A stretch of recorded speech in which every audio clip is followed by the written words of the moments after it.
Hello everyone, how you guys doing today? What do we have today, Fernando? Today we have another beautiful Toyota Solara. That's right, YouTube is a real cool and funny place. This gentleman saw, of course, our video on removing the stupid little switch in the back corner of this that controls the audio system. He wanted to come by, have us do it, because he was like, I'm good, y'all can do it.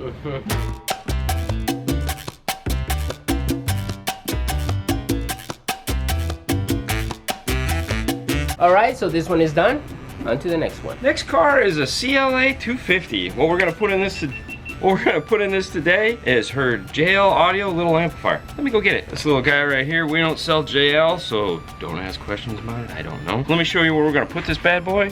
So what we're gonna do is down here, there's this little panel clip. We're gonna go ahead and remove that. We're gonna make it a panel, and then we're gonna mount this guy just like this here in the trunk. Dump the wires into here. Nice and simple. So this one does not have a factory subwoofer, so the first thing we're gonna do is we're gonna go ahead and tap into the rear speaker here and test it to see if there's any kind of funky noises that it might be doing that would affect us putting the subwoofer in. So right now Fernando's getting that part of the car apart.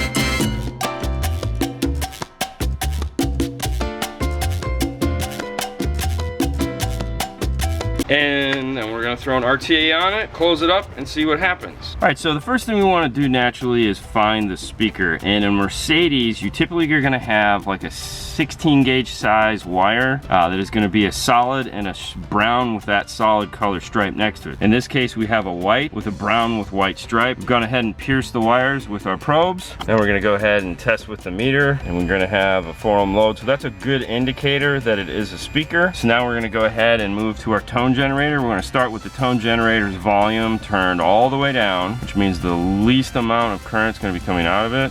All right, I can hear. Go ahead and turn it up. All right, so we have sound. So now we know these are the speaker leads we want. We're going to go ahead now and throw our RTA in it. We're going to close up the car and check for funky noises. All right, so we're going to use our PAA3 to test this out. I'm going to hop in the back seat. Fernando's going to hop into the driver's seat, and we're going to put it in park, neutral, drive, rev up the motor, yell at each other, and see what happens. Now, just a point of reference, the solid color is going to be the positive. All right, so we have our meter hooked up. All right, so we have music playing. You know, obviously we knew it was a speaker, but that's what it looks like. Now go ahead and rev it up. Put it in neutral and rev it up. All right, so in this case, we're good. It's not making any serious noise. Go ahead, and we've also been talking in here and nothing's been moving. If there was any form of cabin noise canceling, it would be showing that by now. We're gonna go ahead and get the windows back down, get this thing rocking and rolling, and proceed with the install. Let's cut some plastic. For this amp rack, we're gonna use the blown PVC, the Centra stuff that we use. It's not a really big piece. This stuff is pretty rigid at that size. You guys ask sometimes, when do we choose differences? It just depends. Most of the time, we're gonna go towards the blown PVC just because it's a little easier to work with. If you guys are interested in getting some of this stuff for your install, go to the link down below for Dean and Fernando's tool drawer. There we have links, various sizes of this stuff, so you can use it in your install. We've gone ahead and drilled a hole about where we feel that this connection is going to be. Now what we're going to do is go ahead, this has these little teeth on it like this. We want to make sure that there's a hole for those so that it sits nice and flush. We'll go drill those now. All right, there we go. So our panel is mounted. There's a little cover that goes over this. It'll allow it to go back to normal.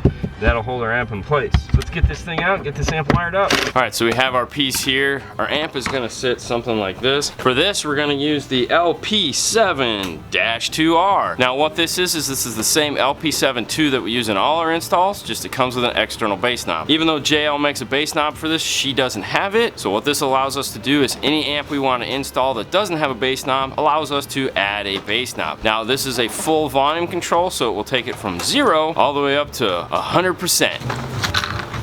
So the nice thing too about this is if you want to, you can take this bass knob all the way out of this. There's two little lines here that you can score to break off these edges to make it thinner. It also comes with the screw so that you could screw it in via the front. So you can either use it to mount it underneath, or if you have a knockoff panel, you can put it in the knockoff panel. So you don't have to worry about going, oh, this thing is ugly, where do I put it? The hookup is exactly the same. The only difference is on the harness here, it has this headphone jack receptacle. And it comes with this, which I believe is about 18 feet. Plug it in, plug it into here, and you have a bass knob. This guy is going to sit probably something like this here.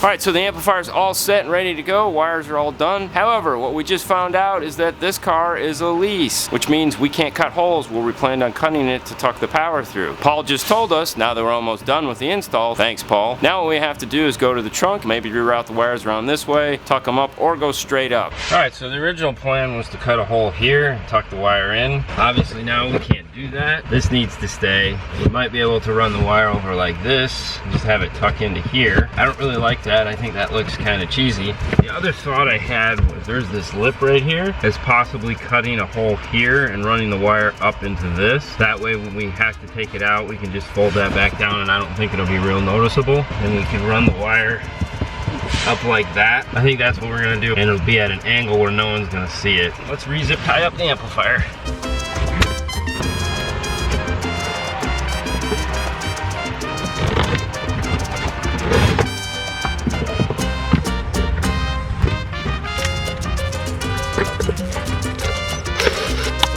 So these Mercedes little Christmas trees that I know you guys are familiar with, well, not necessarily the Mercedes ones, but you know what I mean. These are cheap pieces of crap for sure. They're definitely gonna come out once, but I don't think they're ever gonna come out twice. They're made very poorly. Strongly recommend, very careful with these.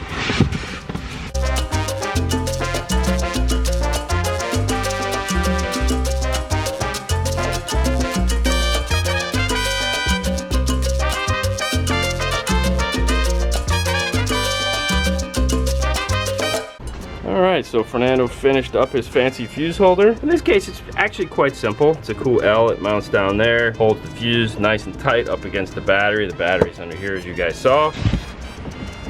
Now I know most of us as 12-volt guys get the whole fact that the square wire is supposed to be positive, but most other people don't. So what we like to do is add a little piece of red, because on most speaker enclosures there's a red and there's a black. And this will help them to figure that out if they ever have to remove their enclosure.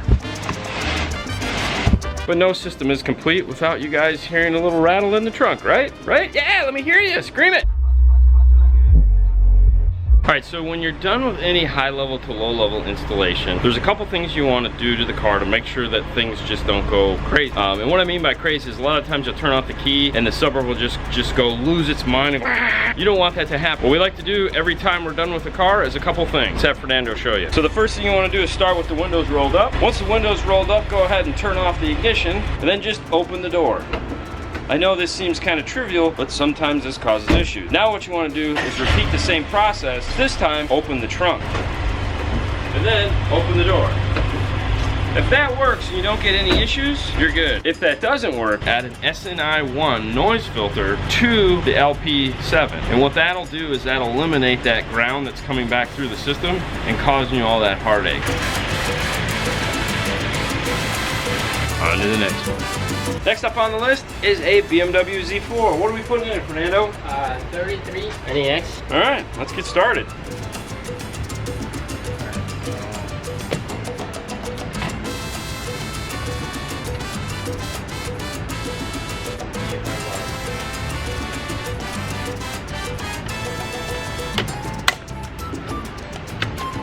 So on the top here, there's these two little push tabs. You have to go through the front to get them down. Alright, so we have the radio out. What we want to do is test to see if this has an amplified antenna. To do that, you just need a test light, and what you want to do is test the center pin of the antenna and see if it lights up positive. In case it doesn't, so we know that it's not an amplified antenna through the center pin, we can go ahead and continue to remove our radio. So now what we want to do is make sure that we have sound coming through this. So we're going to grab our factory harness and a tone generator.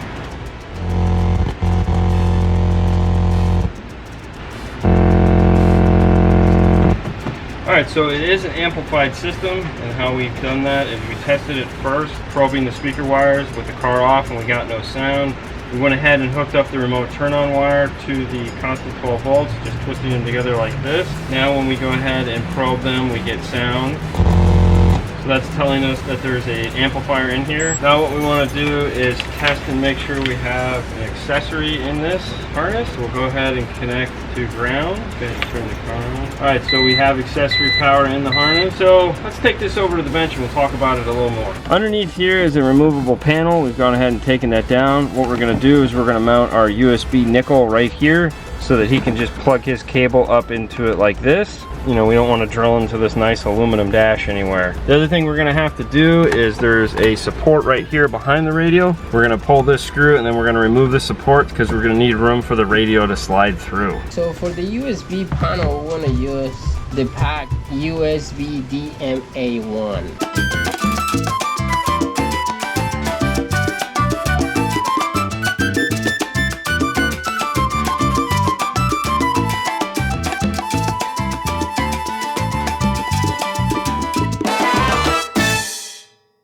Alright, so what we have is the 9903 harness, which is this guy here. Now we know we have an amplified system. We can run the output of this into this and it's going to get really loud really quick. We could also hook up an LP54, which is going to knock down the output of this to a usable level so that it's not going to do that. We don't know which one's going to sound the best yet. And then also we have an SWIRC, which is the steering wheel controls that we also need to install. What we need to do is get some testing done to see what's going to sound the best. What we have to do is go ahead and grab the harness out of here and just get the basic power portion of this hooked up so that we can then do some audio testing to see which one sounds better. Then we have to drop the steering column because we have to get the wiring for the steering wheel control at the steering wheel. Yeah, all right, let's get going.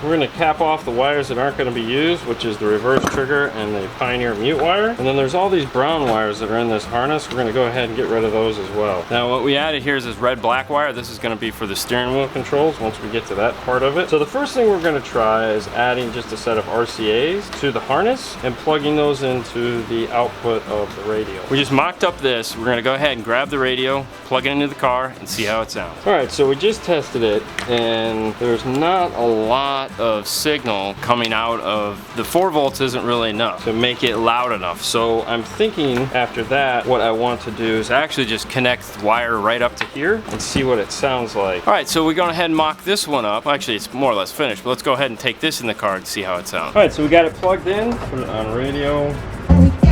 There we go, that's the voltage we were looking for. Each one of these is a little bit different. You know, I would much rather err on the side of caution and not blow up the factory amplifier by putting too much signal into it. I mean, it really only takes an extra 10 minutes to try both options to make sure you get it right. Alright, so the harness is all set. We have our 2 power and ground here for our steering wheel controls. Let's take a look at those. Alright, so we have our main unit. We have a ton of instructions. Let's start with the first one here.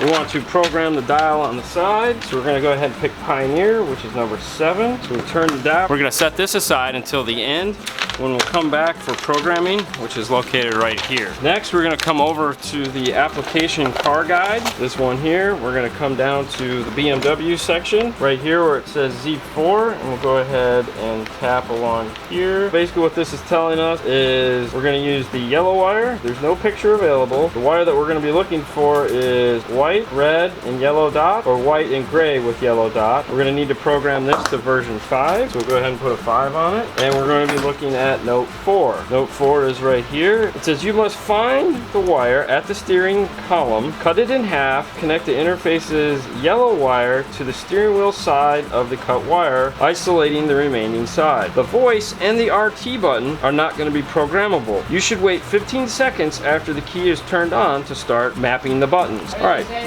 we're not going to be using this because there is no picture. This would have told us if we needed to use a resistor, which white wire to use. Since we're using yellow, we don't need to worry about any of the white. Alright, Pioneer is going to be using the 1/8 inch hanging off of here, so we're not going to be using the blue-yellow. We'll go ahead and cap that off. Go ahead and pull apart our harness. Now the only wires we're going to be using on this are going to be black, the red, and the yellow. We need to leave the 2 loops that are on the end. Now we want to go ahead and prep the harness. Now on top of this, there is a little insulated cover. Make sure you remove it before you try to plug this into the back of the radio. All right, so now this is all set. We're gonna go ahead and take it into the car. Fernando's already started to find the yellow wire. Let's go take a look at that. Alright. All right, here we go. Green plug. Okay, green plug. Yeah. Which color did you find? White with red.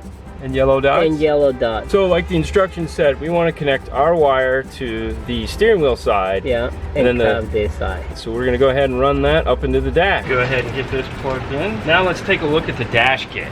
For this install, we're going to use the Metra 999303 dash kit. Inside, it comes with some nice instructions that kind of walk you through the process that we just described to get the radio out. And then it shows you how to install the dash kit. The dash kit itself comes with this bar right here. Really, you're only going to be using this top U shape.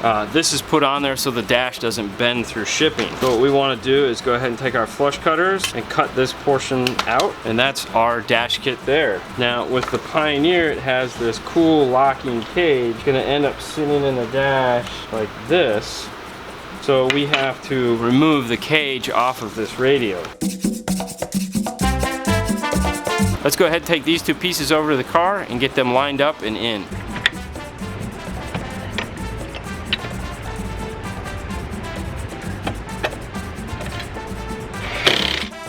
We're gonna go ahead and turn the car on and program the steering wheel controls. 1, 2, 3, 4, 5. All right, so we've got that, and then we need to wait 10-15 seconds, which we've probably already done. Let's go ahead and click this.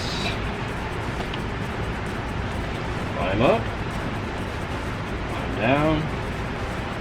1, 2, 3, 4. Back up, back down. So we've programmed those. We just need to wait for it to time out. All right, we'll go ahead and start sliding some of this stuff in the dash here.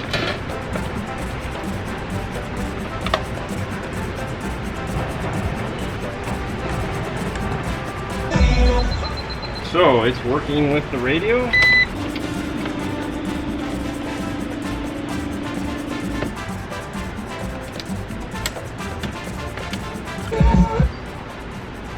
So we mounted the USB like we said up there, plugs right in, you're all good. All right, so let's take a look at this thing with it folded out, see how much of the airflow it's going to block. It's alright, you know. Yeah, it's not bad. Now, a couple cool things about this particular radio. If you hold the open and close button, it'll bring up this feature here. You can use this to tilt the screen, so more towards him, which will give him better airflow. You can use it to slide the unit back, slide the unit out, and also if you need to get behind the unit for any reason, you tap that. It'll fold the screen down for about 10 seconds, and then it'll flip back up. It'll start to beep to tell you that it's going to flip up. Now the last thing we want to do is we want to go into the tools. We want to go into the tools, color palette, background, give him a nice brushed background. That one there looks good. It almost matches the dash. We'll select illumination, give him his orange buttons. We'll select themes, X out of there, and there you go. Now the other thing too is that if you just close the screen, the unit will still work. You don't actually have to have the screen open. So you still get full controls.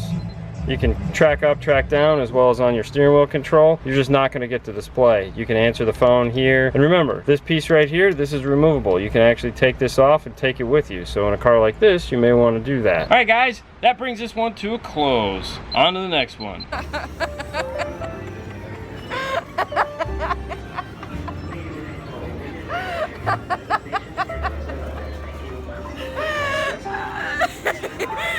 Go!